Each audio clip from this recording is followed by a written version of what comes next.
guys, we've got the Dallas Cowboys 2023 roster grades. I'm not going to have any bias in this whatsoever, for sure. This will be very realistic. Yup, here we go. Dallas Cowboys, they usually have a pretty good roster. Let's get right into it. Here we go. Dallas Cowboys 2023 roster grades.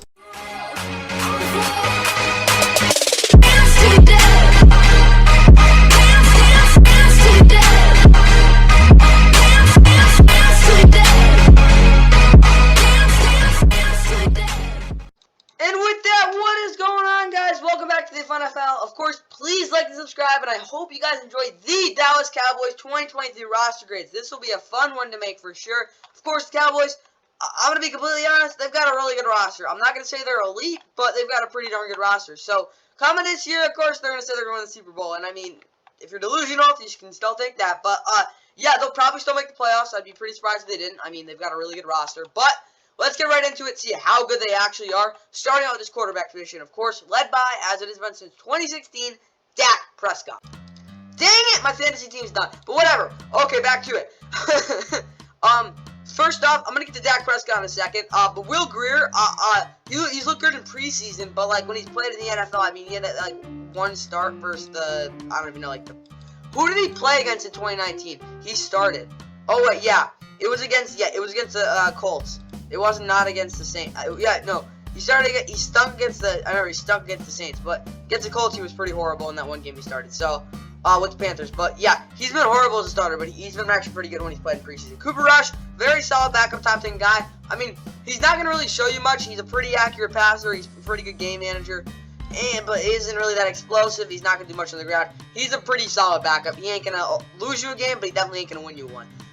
Dak, I mean, it's kind of simple. If you're the starting quarterback of the Cowboys, you're going to get way too much attention one way or another. Whether it's deserved or whether it's not deserved, which most of the time it isn't. Because Dak Prescott, as a quarterback overall, he isn't that special. I mean, he's definitely talented. Dak is a talented quarterback for sure. He's got a pretty good arm, decent arm talent. Has very good physical gifts in terms of his ability to run. But he doesn't process defense too much. They have a pretty simple thing with him. But Dak can push the ball downfield very well. He's a good quarterback, but that's kind of what he is. He's a good quarterback. He's nothing much more. I mean, like, again, you could say he's more in 2021, but last year he threw freaking 15 interceptions, one way or another. Whether they were his fault or not, which a couple of them weren't, he still made throws that he wasn't supposed to. I mean, he's got to really stop being. He was pretty predictable last year, I'll be honest. Again, he hasn't been as good as a runner as he's been in the past, but he's still a pretty decent runner overall. And again, actually had a pretty good completion percentage as he has in the past, but Dak, I mean, he's a good quarterback. He's not anything special in my opinion, but yeah, he's a good quarterback. So what I got for Dak, let's get right into the grade for this position. And I'll be honest, coming off of last year, I'll give Dak a B. Honestly, if he can just not stink as much as last year, I would give him a B+, but, because, like, that's what I think he is. Like, best case scenario, Dak's an A- quarterback. I've literally only seen about 5 games in his whole career where he's looked elite. He's never been consistently an elite quarterback. You could get him in the A tier. He can be A tier quarterback for a little while, but most of the time he's about a B+. But right now, after last season, I gotta give him a B. Like, Dak, just outside of that one game against the Bucs, he really didn't have a good game the whole season. I mean, he had a couple decent games, but again, he just was not that impressive, and his arm talent just wasn't the same as it was in 2021. That's what I got. Again, that could be his thumb. See what he does this year. He's just got to tone it down a little. I think he can still, honestly, he should be able to get back to that B+. But after last year, 40 points, B. He's a good quarterback right now. Time for the running back position. Alright, Tony Pollard, I'm not going to cut to the chase because we'll do that with other positions. But first off, I'll start out with Deuce Vaughn. Deuce Vaughn is a solid back for what he's going to be used for, which is basically third down shotgun type of crap because he's 5'6" and 176 pounds. Don't get me wrong, he's a hard guy to tackle, but when you get your hands on him, he's very easy to tackle because he's a small dude. But, he doesn't break too many tackles, but he has moves. And not only that, though, he actually is pretty good in the red zone. He can't get stuffed if you know what's coming, but Deuce Vaughn is a very good guy running back. I think he's going to be like someone like, Tariq Cohen, but I think he's going to be a little more valuable than that. Ronald Jones, didn't he get suspended? Yeah, he got suspended for Jets, whatever. Ronald Jones is a bum. Like, he had that 1 year with the Bucs where he was pretty good in 2020, but that was the offensive line. Outside of that year, he's been pretty horrible. I mean, even beyond the Bucs offensive line was peak in 2021, and he still wasn't very good. Last year with the Chiefs, he was very unimpressive in the 6 games he played. He's a bum. I don't know what else to say. He's just not very good. As well, of course, you got Malik Davis as the backup. Malik Davis is a really interesting back because, again, he hasn't got much playing time, but when he was at Florida, he was a really talented player. I think he's very raw, but he breaks so many tackles. Again, his vision is still horrible. I've yet to see him have, his vision, increase, but he's a very good athlete. He can break a lot of tackles, and he also can bring it to the house. You know that, though? He's got some tenacity that I just don't want to mess with. So, yeah, Malik Davis, I think, has a lot of potential for sure. I like him a lot. Tony Pollard, though, I'm not the biggest Tony Pollard fan, to be honest. He is yet to really prove for a guy who will get a full workload this year that he can really take a full workload. I'm just going to what he's played. Because again, he's been a backup his whole career. He hasn't had over 230 touches or 240 touches. He has really not gotten a full workload yet. I'm be honest, I'm a little concerned if he gets injured, but he's a very efficient back, even if his vision isn't that elite. He's a very good outside the tackles. That he is. Can get to the edge very well. His speed is really good, but it's not elite. He does break tackles pretty well. Really good in space. But as a receiver, in my opinion, he's a little overrated. His route running isn't that crazy. He relies a lot on on speed against linebackers, but he's a pretty twitchy dude. Tony Pollard's a really good back, but I'm not his biggest fan. That's what I got there. Just for the questionable depth, I'll give the Cowboys running back room a B. Again, I'm just not the biggest Tony Pollard fan. I think Malik Davis will be good as a backup, but then again, he isn't as, he won't get as many carries as Zeke. He won't be as, Zeke was pretty horrible last year, but whatever. I'll give him a B. In my opinion, Tony Pollard's a really good back who hasn't proven himself fully yet. Yes, last year he was really good, but still. I need to see Tony Pollard get a full workload before I'm fully confident he can stay healthy, or at least be reliable enough. So, I don't know. Do I give him a B+? I can't, because if, I just can't. I like this running back room. Again, I like it, but because Tony Pollard's a good back, yeah, he really is. But again, I'm not as big. I'm just not so big on Tony Pollard right now. It comes out to 9-18. What is that? 24 points. Time for the wide receiver core. All right, I'll be completely honest. This is a pretty not so deep but really promising receiving core. CeeDee Lamb is the #1 receiver. He is not the most smooth route runner, but he runs decent routes. Again, he got a lot of possession catches last year, but he is a fast receiver with really good. Maybe not really good hands. He's got good hands. I don't know. CeeDee Lamb just has a knack for getting open and making plays. He's a #1 receiver. I don't know. When you watch him play, yeah, he's a #1. That's what you see when you get him.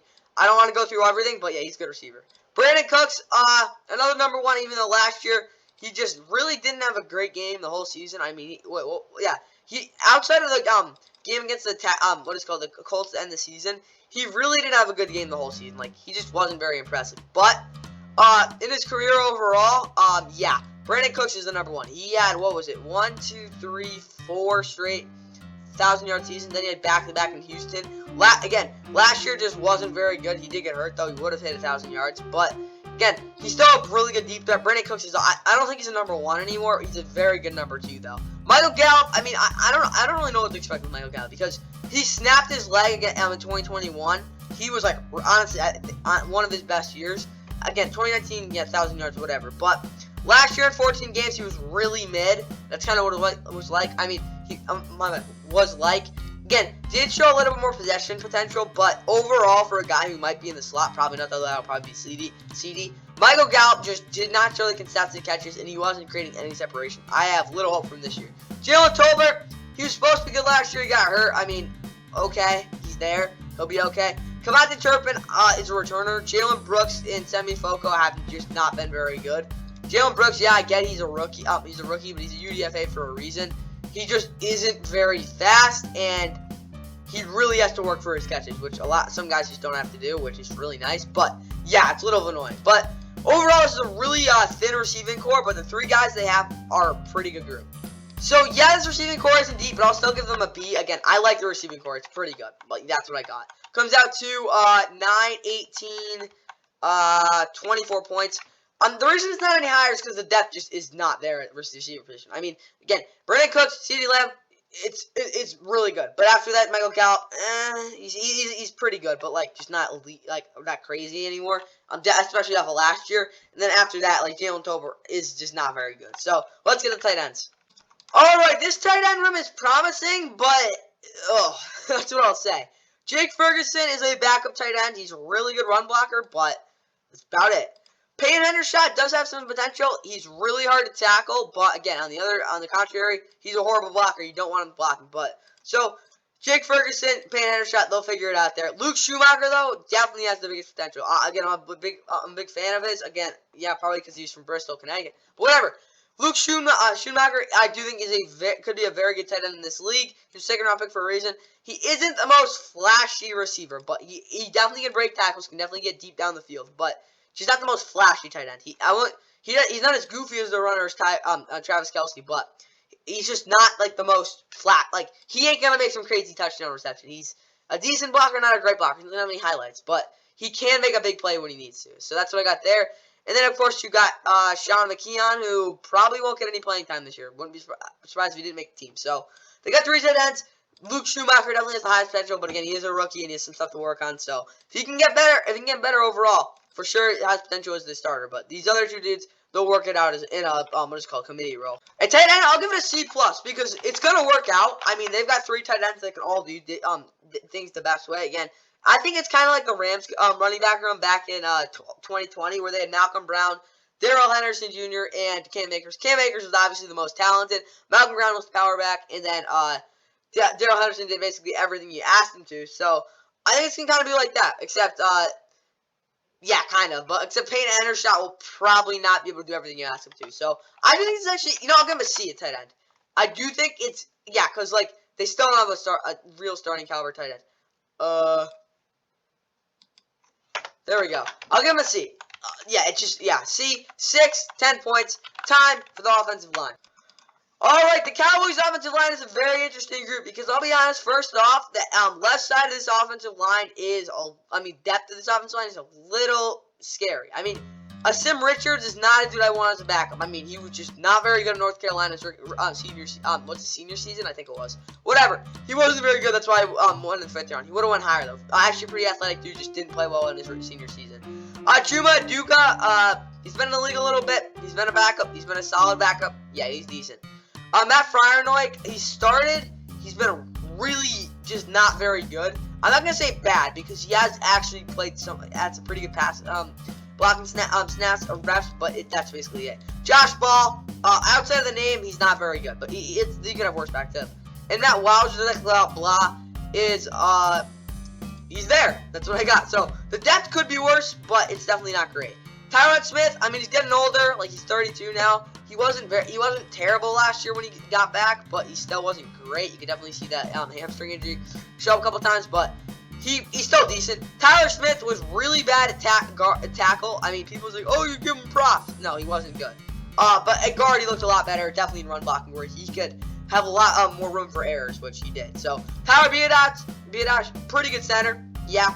Not as good as Connor Williams, though. Zach Martin, top 5 guard in the league, but he definitely didn't deserve that 99. And if you say he's the best guard in the league, you're not wrong. But, like, he still wasn't great last year. Like, you gotta understand, Zach Martin wasn't that crazy last year. I mean, I wouldn't call it a down year, but he wasn't that great. Like, for him. Like, he was good, but, like, just not as great as you'd expect. Terrence Steele, he's a pretty good tackle.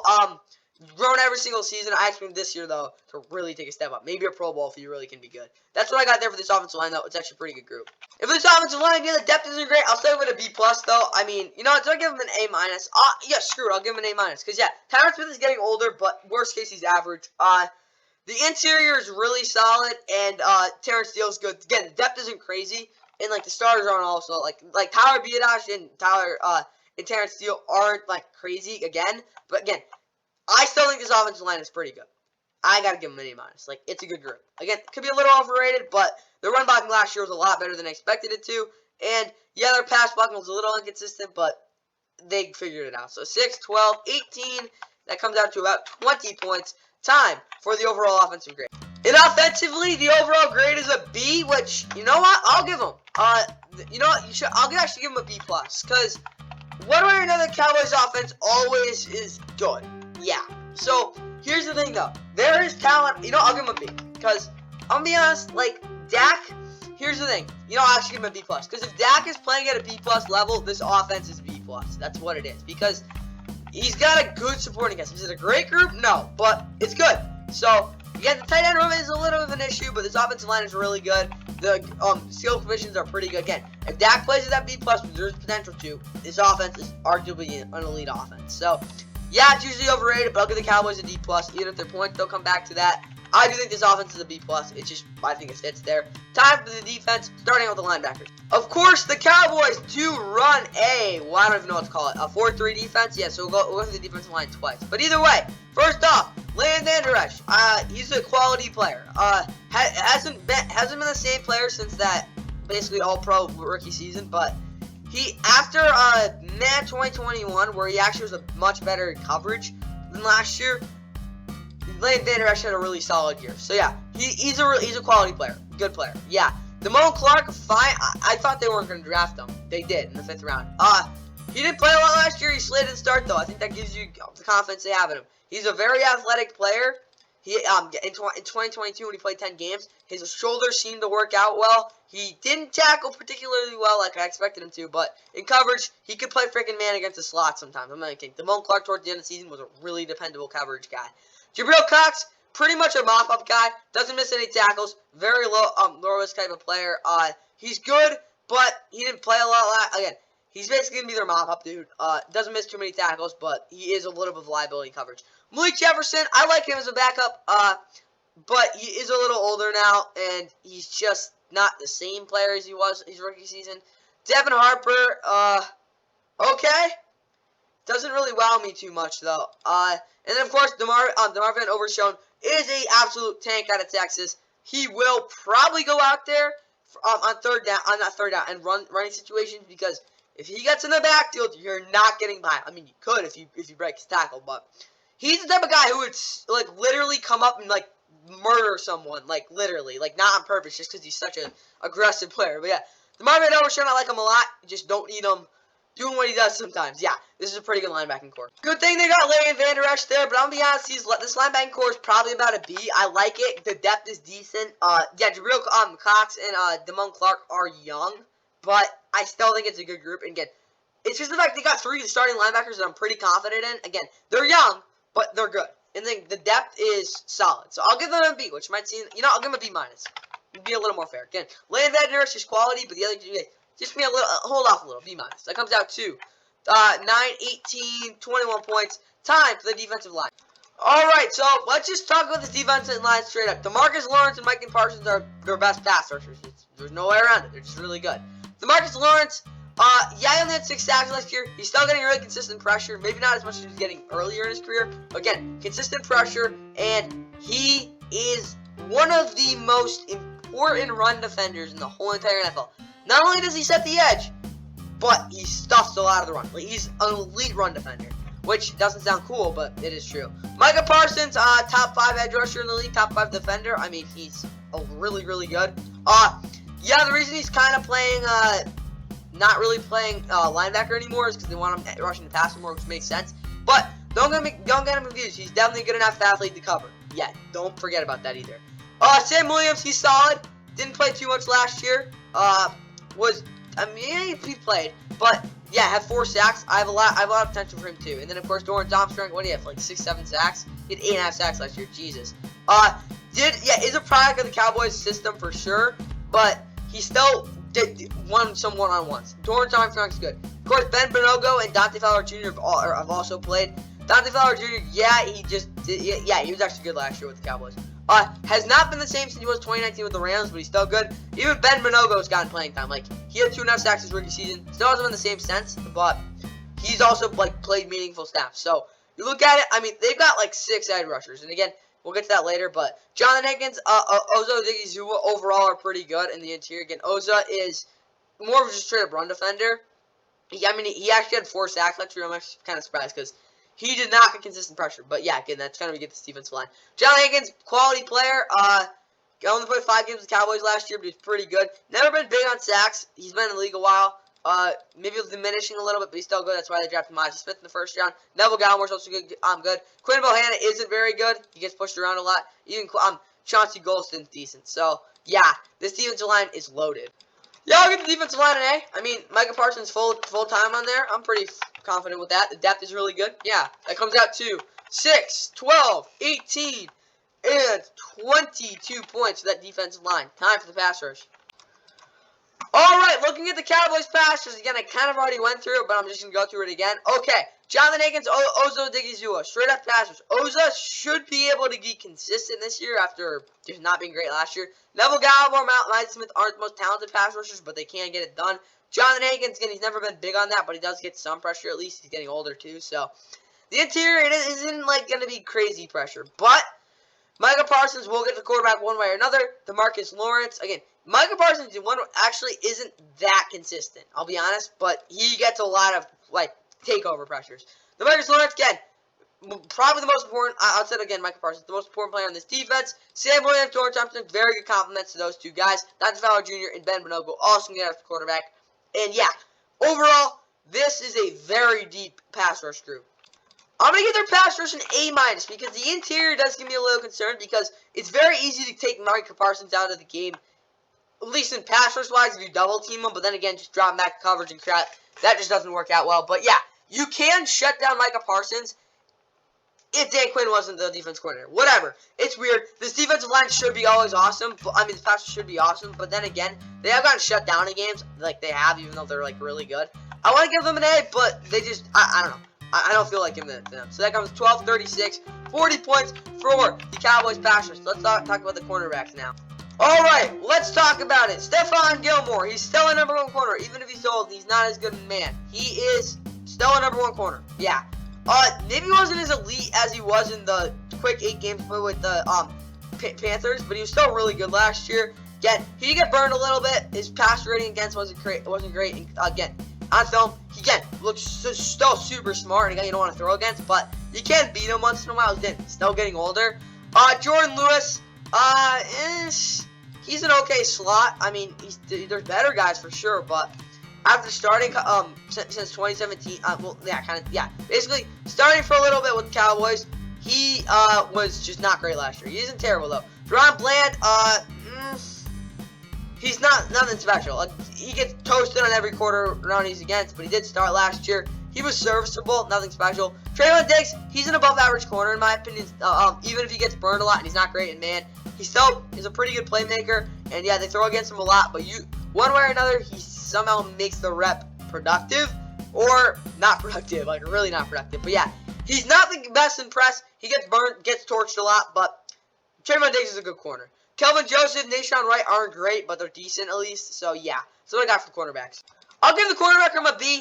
It's pretty deep. They've got 2 starting outside boundary dudes. Even if they're not the most, like, crazy, even though they're really good, I'll give it a B.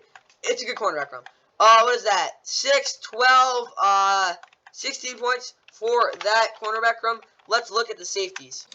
Alright, this safety group is pretty great. Yeah, it's a really good safety room. First off, Jaron Kearse makes so many big-time tackles.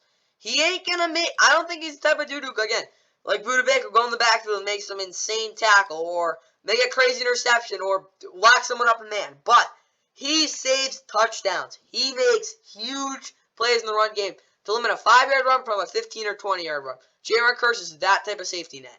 Donovan Wilson, one of the best over-the-top safeties in the league. Yes, he had 101 tackles last year. That's a lot, again, of throws over the middle, stuff like that. He does give completions. But Donovan Wilson, menacing coverage, really just all-around great safety.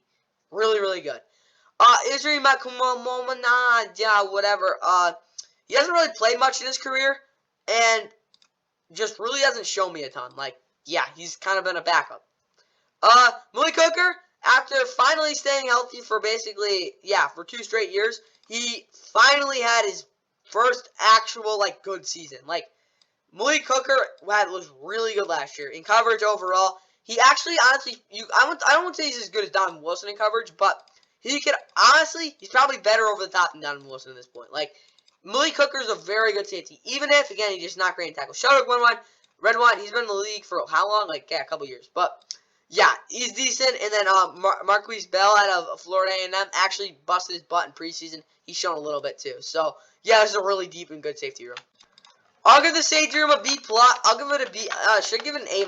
I'll give it an A-. I actually think it's that good. Jaron Kearse is a little bit average. Donovan Wilson is probably like a B+. Malik Hooker, again, you got 3 really good safeties. I'll give him an A-. I think this is actually a really good safety room. That comes out to 9, 18, 27, 30 points for the safeties. Time for the defensive overall grade. So somehow this defense is in B range. I'll give them an A-. The reason I don't give them an A is simply because there just isn't that much star power. I mean, they've got a ton of really, their defense is really good, but I'm gonna keep it really honest here, brutally honest. Outside of Micah Parsons and maybe Stephon Gilmore, I don't see a oh god type of guy on this defense, like who can get to that level. I mean, yeah, they have a lot of guys who make plays. Really isn't a hole on this defense per se, but there aren't oh god guys. Like you can't mess with them. Again, yeah, you could say DeMarcus Lawrence, but it is pretty, I won't say easy, but it is possible to shut him down. Again, the rest of the, again, they just have a lot of good players, but again, Micah Parsons and maybe Stephon Gilmore are the 2 guys that I think at any sort of time you kind of got to keep tabs on because they can wreck your game very easily. So, again, other guys do show flashes in the pan for sure. Again, Donovan Wilson's a very good safety, but I can't give them an A because just, I don't know. They've got a really good defense, but I don't know. I just don't, I don't know. I'm struggling giving them an A. But they're a very good defense for sure. Time for the special teams unit. Alright, of course, they got rid of Brett Maher after last year, and now Brandon Aubrey's their kicker. He was good at Notre Dame. He's an really old kicker, but yeah, he was good at Notre Dame. Brian Anger wasn't as good as he was in 2021. Again, he got hurt, didn't he? No, he actually, what am I saying? My bad. Brian Anger wasn't as good as he was in 2021, but he was still a really good punter. So, yeah. Brian Anger, one of the best punters in the league. Come out to Turpin. Again, wasn't as good as he was in 2020. Wait, yeah, did he? No, what am I saying? Yeah, he's a really solid returner. And then, Trent Sieg, really old long snapper. What is he? No, he's not old. I'm thinking of a different dude. 28 years old. He's not the best long snapper. But, overall, this is a pretty good special teams unit. There are question marks, though. I'll give the Cowboys special teams unit a B. I think it's pretty solid. I mean, sometimes they blunder. Again, they get a lot of penalties on special teams, which I just think does cost them. But at the same point, they kind of do regain it back with some of the plays they make. So, I'll give them a B. Comes out to 3, 6, 8 points for special teams unit. Time for the overall team depth. And looking at this Cowboys depth, quarterback depth is probably around a B. It's reliable. Running back depth, I give it about a B-. Again, just Malik Davis. Overall, he's just, we don't know yet. Wide receiver core, probably a D. It's not very good. Tight end, C. Yeah. No, C+. No, B-. So, yeah. Which comes out to about, yeah. So far, it's probably going to be ranging around, about, what was that, C+? Yeah, it'll probably be around a C+ right now. Offensive line depth, probably a C-. So, on the offensive side of the ball, it's probably about a C. Their depth isn't anything crazy. Linebacker depth, I actually think it's probably a C+. It's pretty good. Not great, though. Defensive line depth, A-. No, A. It's really good. Pass rush depth, A probably, too.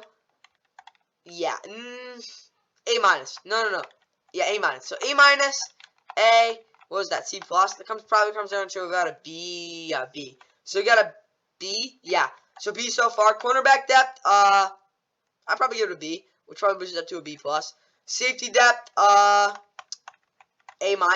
So, honestly, the depth in the defense is probably an A-. Yeah, A-. So, A- plus, what is that, C, probably ranges this defense overall depth to about a B, which I think is fair. I mean, they've got good depth. It's not anything crazy, but, like, if they're season, like, if we saw it last year, let's say Dak gets hurt. We can't have Micah Parsons getting hurt on the defense, but say, like, I don't know, DeMarcus Lawrence or LVE, or I don't even know, like, maybe Donovan Wilson gets hurt.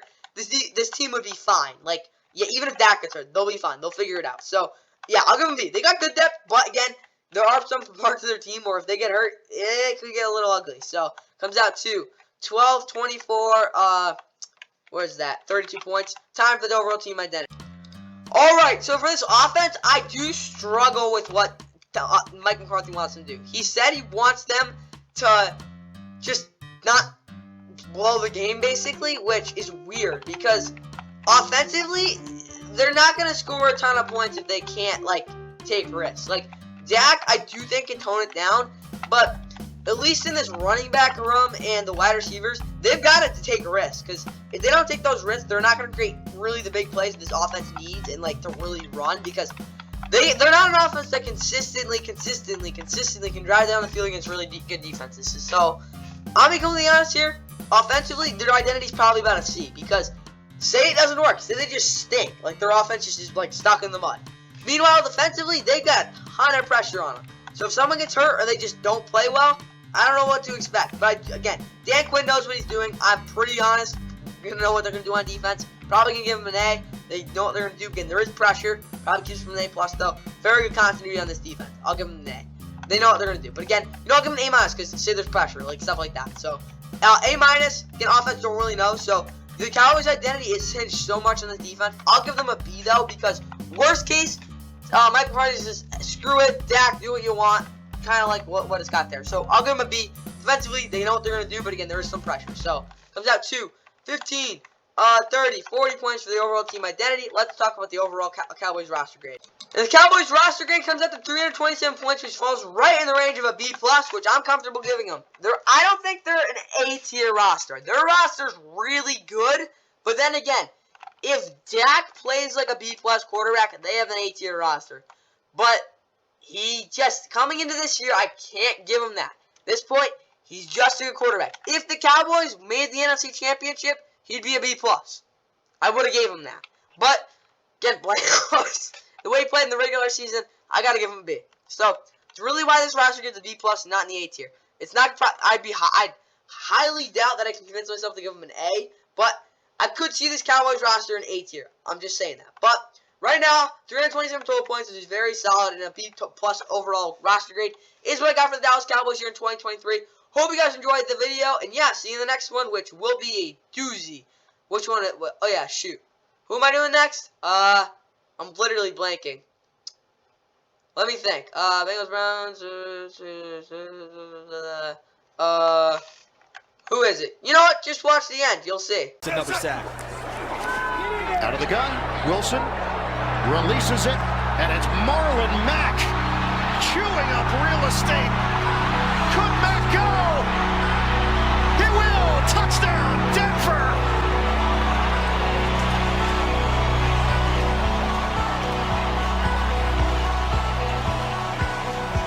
They pick up the blitz. Marlon Mack is in there because of an injury, and he takes it 66 yards for the score.